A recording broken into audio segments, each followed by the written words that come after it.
السلام عليكم اخواني المتابعين. هذه ما شاء الله دايم تبيض وبيض مو بملقح.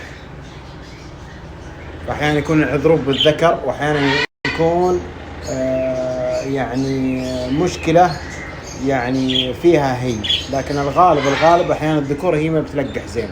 طيب الحين عندها انتفاخ. وش تتوقع من الانتفاخ؟ شوفوا فوق وشوفوا تحت. شوفوا منتفخ فوق، وش السبب فوق وش فيه؟ هل ليش طامن تحت؟ الحين بوريكم شيء. وخر قفص. بوريكم شيء الحين. لا وخر نزلوا تحت. بوريكم الحين.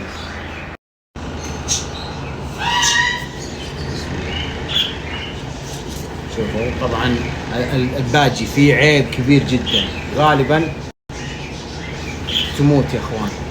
شوفوا بيضة غير ملقحة. خلاص اللي فوق هنا يبدأ شوي يرجع. شوفوا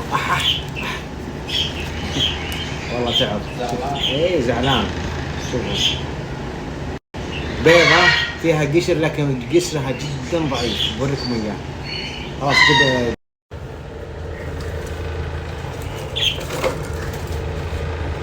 تعال ركبها. شوفوا طبعا البيضة حتى اذا تبي تعرف هي ملقحة ولا لا، يصير الله يكرمكم تدقق في نفس البيضة، يصير فيها بياض خفيف. هذا يكون ايش؟ هذا يكون الله يكرمكم المني.